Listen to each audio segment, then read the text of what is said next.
యేసు ప్రభువు వారి రహస్య రాకడ తరువాత ముద్రల తీర్పులను చూస్తూ ఉన్నాం.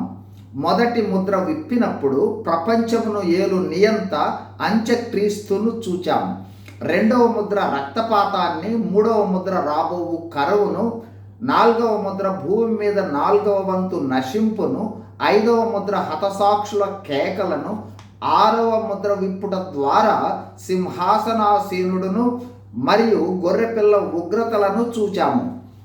ఆ తర్వాత ముద్రింపబడి దేవుని ఏర్పాటులో ఉన్న 1,44,000 మందిని వారు సువార్త ప్రపంచమంతటా ప్రకటించేందుకు ఏర్పరచుకున్న వారిగా చూశాము. ప్రకటన గ్రంథము 8వ అధ్యాయము మొదటి 5 వచనాలలో 7వ ముద్ర విప్పిన తరువాత జరిగిన సంఘటనలను చూస్తాం. 7వ ముద్ర విప్పబడిన తరువాత దాదాపు అరగంట పరలోకంలో నిశ్శబ్దము ఉన్నట్లు మొదటి వచనంలో చూస్తాం. పరలోకములో 4 జీవులు, 24 పెద్దలు, పరలోక సైన్య సమూహము ఎల్లప్పుడూ స్తుతించుట దాదాపు అరగంట సేపు ఆగడం అంటే సాధారణమైన విషయం కాదు, అసాధారణమైన విషయం. పరలోకంలో ఈ నిశ్శబ్దం అనేక విధాలైన ఆలోచనలకు తావిస్తుంది. ఈ నిశ్శబ్దం జరగబోవు ఆశ్చర్య, అద్భుత, తీవ్ర పరిణామాలను తెలియచేస్తుంది.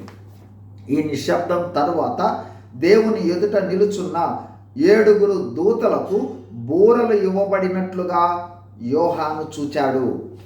తరువాత మరొక దూత సింహాసనము ఎదుట ఉన్న బలిపీఠము ఎదుట నిలిచెను. అతనికి సువర్ణ బలిపీఠము పైన పరిశుద్ధులందరి ప్రార్థనలలో కలుపుటకై బహుధూప ద్రవ్యములు ఇయ్యబడెను. అప్పుడు ఆ ధూప ద్రవ్యములను పొగ పరిశుద్ధుల ప్రార్థనలతో కలిసి దూత చేతిలో నుండి పైకి లేచి దేవుని సన్నిధిని చేరెను. ఆ దూత ధూపార్థిని తీసుకుని బలిపీఠము పైనున్న నిప్పులతో దానిని నింపి భూమి మీద పడవేయగా ఉరుముల ధ్వనులు, మెరుపులు, భూకంపమును కలిగెను. అంతటా 7 బూరలు పట్టుకొని ఉన్న ఆ 7 దూతలు ఊదుటకు సిద్ధపడరి. ప్రియమైన సహోదరి సహోదరుడా, రాకడలో విడిచిపెట్టబడితే భయంకరమైన పరిస్థితుల్లో చూడవలసి వస్తుంది. ఆ పరిస్థితులను తప్పించుకొని దేవుని రాజ్యం చేరుట అతి కష్టం. కావున కృపాకాలంలోనే యేసు ప్రభువును విశ్వసించి కృపకు పాత్రలో అవుదాం.